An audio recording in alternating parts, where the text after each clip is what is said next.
Hi, and welcome to Enchantment of Eternity's review for the Expanse Season 5, Episode 8, Hard Vacuum. This video is a part of a series of videos where I review episodes of the Expanse, so I'll have to start with a spoiler warning for the Expanse up to Season 5. Episode 8, if you haven't seen up to this point, you will not want to watch this video. Otherwise, some things will be spoiled for you. So, this episode didn't advance the story as much as I would hoped. But it was still a really great episode. It was mostly setting the stage for what's to come, but it did it in a really powerful, great manner.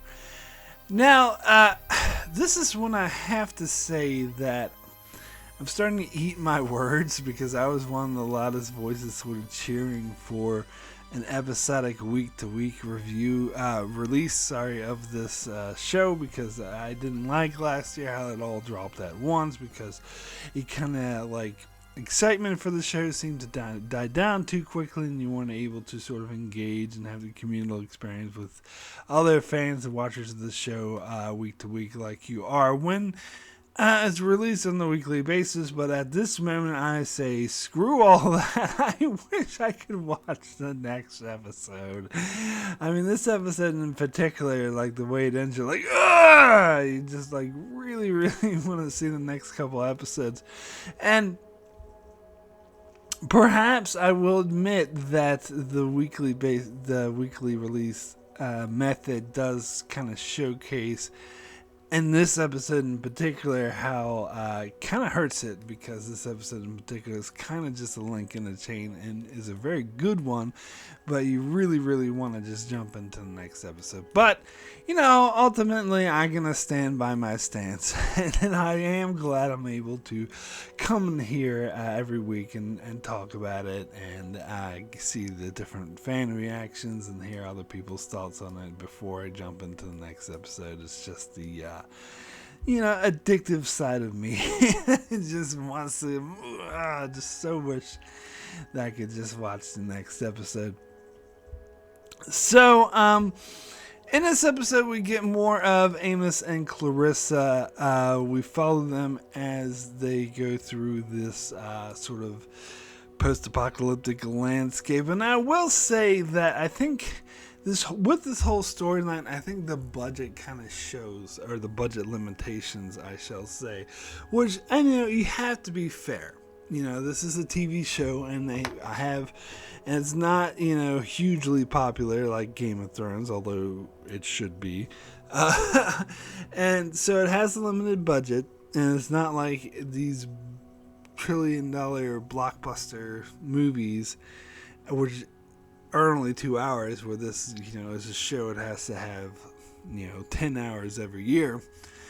And so with the big blockbuster movies, they're able to throw in, especially the disaster movies, they're able to throw all this money in it to make it look like a devastated landscape, like that movie San Andreas I'm thinking of with The Rock.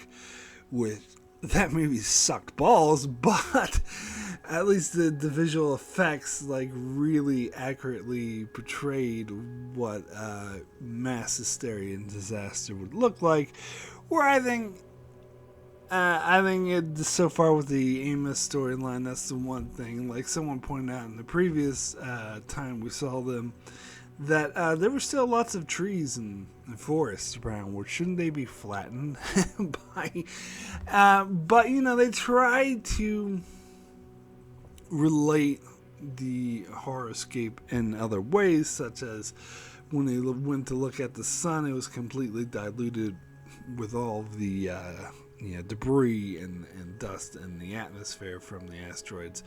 And here, we see them go to a building which it looks perfectly intact, and the trees, so this whole landscape there looks perfectly fine. You wouldn't be able to tell it's post-apocalyptic at all, save for the fact that there's a bunch of dead bodies there. And then later when they go to Baltimore, we get one shot, so they did spend some money on where we see Baltimore kind of in ruins.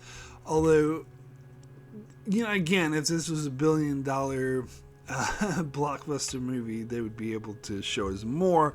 Like we could see firsthand Amos and Clarissa trudging through, the horror of the cityscape.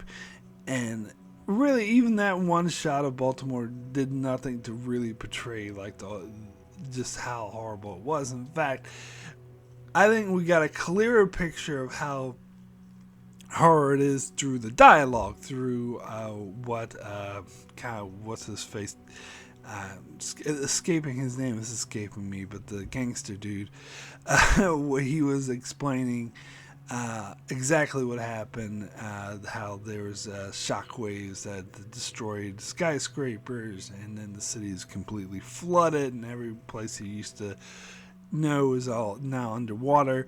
Like, I didn't really get any of that visually, so it was actually good to hear that. Now, you always hear the common trope, show don't tell. But in this case, again, you have to be realistic and accept the budget limitations. They kind of had no choice. They did have to tell and not show. And in fact, telling is what helped sort of really get across just how horrible it is, because unfortunately they just don't have the budget to do that visually, to really get across just how horrific it is. I mean, at the very least, I think they could have spent more time making the building look a bit more sort of destroyed or whatever. That one that Clarissa and Amos were hanging out at first, but whatever. It's just it's a minor thing, and I'm not really complaining, kind of just pointing it out. And because, again, it had to be realistic that this is a show and not one of the most popular ones at that. So it is interesting that Clarissa is regaining some of her ability. She's saying that the blockers are wearing off. And it's funny that she brings up, like, she couldn't even taste or smell things because the blockers would prevent her from doing that. So she's feeling more alive and more like herself, and you kind of get that in the scene where they approach gangster guy, and she kind of is able to sort of relate to him. And I love how she tells him the story about how the woman that she was in prison with, who killed her 5 children, acted like her children were still alive, is kind of, and how that relates to Gangster Dude, about how he's pretending that everything's fine and that he's still the gangster of Baltimore. Really, his life is over. Like, the whole thing is over. And she had to kind of point it out to him. And I love this. Again, this scene also showcases Amos's, like, really social awkwardness, and is inapt at because if it was up to Amos himself, he would not be able to convince him. And so it was actually a good thing Clarissa's there, because she was able to level with him and get him to see what he didn't want to see, where Amos does not have that kind of social ability. He's not able to do that. In fact, like, Clarissa kind of looks to Amos to to jump in, add more, and Amos can only say, "Are you in or not?" Which is very true to Amos's character. So Clarissa has a plan where she knows they can find a ship and as vacation homes in Rhode Island that are abandoned this time of year, so they should be able to get in with relative ease. Relative, though, they still need the help of the gangsters to get in, so they wouldn't be able to get in with just her and Amos. But they would be able to get a ship and go to Luna. And so this is an interesting prospect for Gangster Guy, because he has to really reinvent himself. In fact, if Amos wasn't so socially awkward, he could have pointed out that's exactly what he did, and that he got on just fine, and he became this huge badass and had a great life because he reinvented himself. So these guys can do it too. So anyway, let's move over to Officer Bala, where we see the transportation minister, who is now Secretary General, gives like a really emboldened speech where he's saying, we're going to get revenge and blah, blah, blah. David Pastor, yeah, that's his name. And they didn't say in the show, but I kind of get an impression that Avasarala wrote that speech. Or at the very least, helped with it and coached him to do it. In fact, you do see afterwards when he's in the hallway with Avasarala how he's kind of like, did I do good? And she's like, yeah, you did great. And, you know, it's exactly what people want to see. So I do get, he is basically the puppet. He is basically the power. The puppet, and Avasarala is the power behind the actual throne. She's the one really running this show, and she's just using him as his puppet. Like, hi, I'm the Secretary General.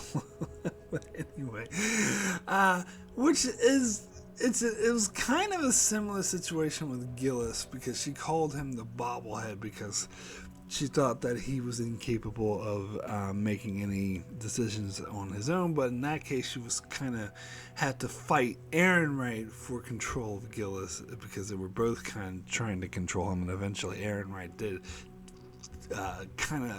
eliminate Avasarala so he could have full control over him. But here, Avasarala doesn't have that rival who's also trying to control transportation minister. She's pretty much in full control. Although there's also Admiral Delgado, but at first, Delgado has always been Avasarala's closest ally. However, we see now that they're in a bit of a disagreement, because Delgado wants to completely destroy Palace Station, which is Marco's home base. And we did see in the previous episodes, which they showed again this episode, footage of everyone at Palace Station cheering the devastating genocidal attacks on Earth and cheering for Marco. And so Delgado sees that as the prime target. Now, it's funny because at first Delgado mentioned other targets in Iapetus, which if I remember my astronomy correctly, that is a moon of Saturn. And there was another place I didn't recognize he mentioned. He said that these were sort of hotbeds for Belter extremists and sort of terrorist activities. So those would seem to be the more sensible targets, but Palace would be the more symbolic, because it's the more public and the more populated target. But it would also mean the highest sort of civilian casualties. And I love the cross discussion between where you get the different perspectives, where you get the military hawks about well, fuck them, they killed us, this isn't even as bad as what they did to us, so screw them, all Belters are enemies, where you had other people in that room saying we shouldn't even be considering this is completely immoral and illegal. And why the fuck are we even talking about this? And that was great. So I love that scene in the interchange between that. And Avasarala did land firmly against doing it, which, as I said, it could put her at odds with her closest ally, Delgado. And because Delgado tried to use the attack on Demas as an example, you did the right thing, Avasarala. Which he's not aware. If you recall back in season 2, when Avasarala supported that attack, she actually did that as a political maneuver when she was pretending to be a war hawk. She actually didn't support it. And that's what caused Admiral Souther to resign, because he was like, oh, how dare you, you're evil for doing it. But in actuality, she saw it as a necessary evil. She had to pick her fights, and she knew that if she opposed that plan, that would put her in a weaker position, and to get to the heart of the conspiracy involving Ehrenreich, which she eventually did. And she knew that if she opposed that attack on Demas, that she wouldn't be able to do that, and it would weaken her ability to get to the heart of the main conspiracy. So it was a smart sort of strategic political move, But Delgado, of course, isn't aware of that, and he mistakes it for that she fully supported it and was totally on board with it, which in actuality she wasn't. She kind of just allowed it to happen as a tactic. So of course, now that it's not in her strategic advantage to allow this attack on Palace to happen, she's going to completely oppose it. And so she points out to him when he tries to say, oh, it's just like the Demos thing. She's like, no, actually, it's totally different, because that was a military base, and this is a civilian, has a civilian population. Of course, other people in the room is like, well, the Belters don't have military bases. And this is what made me realize that this whole thing, and I'm sure it was this way in the book, but it's kind of becoming more apparent to me in the show that this is a really strong 9/11 analogy, where, you know, they face this horrific terrorist attack, and a lot of people's first reaction is to strike back, show strength. However, the enemy who perpetrated it is very hard to define. Which is the problem they had in Afghanistan, because there was terrorists and you had Al-Qaeda and a civilian population. It was hard to distinguish between who was your enemy and who was just the innocent civilian population. And in many cases, they didn't make that distinction. And how Avasarala and a few others in the room aren't okay with that, aren't okay with just lumping a civilian population in with terrorists who perpetrated the attack. But on the other hand, you have the perspective of people who are still reeling from this devastating attack that is, like, as I said, it's extinction level event. Even though by that I don't mean like the human race is going to become extinct, because clearly they're not, but a lot of other species are. And had the human race not been so technologically advanced or widespread, then sure, there would be a race, it could be extinct too. Like if this happened, say in the Dark Ages or in the Renaissance, or, you know, back in the 1600s or something, before humanity became advanced or as widespread, it could potentially wipe them out. Although it's not going to do it now, but it's still that level of devastation that Marco unleashed. And so I think it's absolutely natural for others to want to strike back any way as possible. And in fact, David Pastor meets with Delgado in private, where he reasserts you can tell that Pastor isn't on board with this, but that he could be swayed, because, as I said, he's kind of a bobblehead. So you might actually get a similar situation where you had Avasarala and Aaron Wright fighting over control of the Secretary General. You might get that situation now with Delgado, even though she was her closest ally. So it's a very interesting political dynamic and a very interesting sort of debate they have going on. So that was an intriguing storyline indeed. So anyway, we get one scene with Marco and Philip, where Marco, the father of the year, as I like to call him, tells his son that he was responsible for killing his mother. Oh no, he was responsible for killing Sen. When I don't even know his reasoning. He didn't even explain how he came to that conclusion. It's like, what in the ever-loving fuck are you talking about?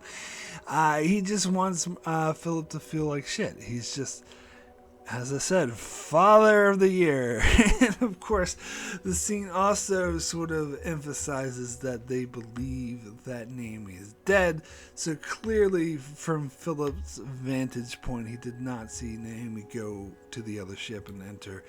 I have a feeling that a lot of viewers aren't going to be okay with this, or say, oh, that's stupid. But I don't. I'm completely okay with it. I completely buy it, because I think it's natural to assume Naomi would die, because it is highly unlikely that she wouldn't when she went into the vacuum of space without a suit like that. I mean, it's a freaking miracle that she didn't die. And in fact, the only reason she didn't is because she's such a badass. Not because she's the main character and she has plot armor. No. Because she's a great engineer and she's brilliant and knows exactly the trajectory to set to get it. So that's what I'm going with. But anyway, I mean, I honestly could buy this. Honestly, I don't think it's just plot armor, but that's just me. However, it is a hard sell, so I could understand why they would simply assume that she's dead, because that is actually the safe assumption. And it is clear that as I said, from Philip's vantage point, that he did not see her go to the other ship, otherwise that he would know. So clearly he didn't see that. Nobody saw that, which again is something I can buy. So they assume that she's dead. So that's interesting. We also get James Holden and on the Rosinante with Bull where they are going through the wreckage of the ship they destroyed. They can't find any traces of the proton molecule, so they're sort of safe to assume that it's been destroyed. Monica brings up some speculation. Well, if they had the chance to hand it off to someone else, and Bull's like, no way, that definitely didn't happen. Yeah, I don't know. Some viewers have brought up the possibility that there was all the missiles that were fired at the Rosinante in the previous episode. One didn't go actually at the Rosinante. It had an STM drive. It went the opposite direction. So maybe they're not considering that. Anyway, it would be interesting to see where they go. So with this business out of the way, Holden wants to focus on the search for Naomi, and Bull is not on board with this. He's saying, I'm not risking my life for his girlfriend, so he's being a bit of a dick. And I like how Monica can kind of see his perspective, that giving up on Naomi is not an option for him. You can tell that she's a bit more sympathetic to him than Bull is. That's for sure. But then we see Bobby Draper and Alex. They pick up on the fake distress call, and they transmit it to Holden. You can tell that he is completely sold. Like, he's not going to look any further than that distress call, because he's so desperate to find Naomi. He's going to be hooked in, hook, line, and sinker, as they say. And that's exactly what Marco was planning for, and it was actually a pretty good plan, because he knew that Holden would be so desperate to find Naomi that he wouldn't even question the validity of it. So then we get these scenes with Naomi alone on the Chesmoka, which I do actually believe these scenes did drag a bit. But I will say I did actually like them, even though I think they were maybe unnecessarily long, because a lot of times I couldn't even tell what exactly it was that she was doing. Because, and this, in contrast to, as I said, the telling not showing, this was definitely all show not tell, because it had very, very, very little dialogue at all. It was mostly Naomi just trying to it showed how desperate her situation was and how little that she could do. And this was portrayed wonderfully through Dominic Tipper's performance. And I think this is an amazing performance. I think she's been a great actress all along, but I think this is the first time really in the show that she is really showcased just how amazing of an actress she is, because these scenes would not work at all if it wasn't for her. Like, the way that she sells it, it really explains how desperate the situation is and what she's trying to do. As I said, I couldn't tell from her actions what she was doing, but I could tell from her reactions at least what it meant to her, and so that helped me understand what it was she was trying to accomplish. And to be honest, as I was watching these scenes, I started to think that this is going to be the best season of The Expanse. I think, I'll wait till the next 2 episodes air, but I think this is going to be my favorite season of the show because it gets more into the raw characters, particularly that of Naomi and Amos, than the show has ever done before. And Holden, I wouldn't say did more than the show's done before, but it does it just as much. And basically the characters of everyone. And plus, it's been a wild ride having this new situation with Marco. And the whole family dynamic, too, with Marco, I think was amazing. So I think just from a character standpoint and from an action standpoint, from a suspense standpoint, I think this is probably going to be going to be the best season of the show, or at least my favorite season of the show, but we'll see. Anyway, it was interesting. Yeah, I was really emotionally invested, particularly in the music helped, to be fair, because the music of the show is always great towards the end of her storyline, where she ran out of options because she got Alex's distress call and she started freaking out. She's like, no, because she knew that meant that he was going to die. Now, I love actually that Naomi's just as worried about Alex as she would be about Holden, that because it's Alex who's coming, she's still just as panicked and scared, and it shows how she thinks that the whole Rosinante crew is her family. And so just to know that his life is in danger is enough for her to freak the fuck out and risk her life, like running out there with like little oxygen on a really flimsy plan, but at least it's something to try to warn the ships off. And so we see that she changes the message to say, instead of saying, "This is Naomi Nagata of the Rosinante, I'm in distress, please help," it says, "This is Naomi Nagata, I'm in control." Oh yeah, please tell James Holden that I'm in control. So that was very interesting. That was a very sort of interesting way to close out the credits, and then playing that distress call is very effectively eerie. And again, that had me going, I want to see the next episode so badly. Anyway, also there's another storyline with Drummer, and this was also great. Like, at first, I gotta be honest, I was a little bored with this because I don't know, I never really got her and her crew. I suppose it's important, though, to explain her connection to her crew, but it just seemed to come out of nowhere. Like, we've never seen these people before in this season. All of a sudden, we're supposed to think of them as Drummer's family, which they're all new characters. Like, why would she care more about them than, like, Naomi or Fred Johnson or Ashford? But anyway, it was nice to get sort of the lighthearted scene when they're all like drinking the water, and it shows like they still have a connection underneath, even though they're in a very, very tough spot, which they made clear because they're going through the wreckage of another Belter faction who turned down Marco's offer. Now I like how they say it, because they're like, oh yeah, the way that what's her name, Kara or Karel or whatever her name is, that evil woman. Anyway, the way she explains it, she's like, oh yeah, we gave them the same offer we gave you, they turned us down, so they went in peace, but then they attacked someone who is loyal to Marco, so we had to kill them all. So basically, yeah, the whole go in peace is just bullshit, because especially if you're talking about raiders and pirates, which, to be fair, Drummer and her group is as well. If they raid anyone, they're going to run into Marco supporters, because pretty much everyone supports Marco.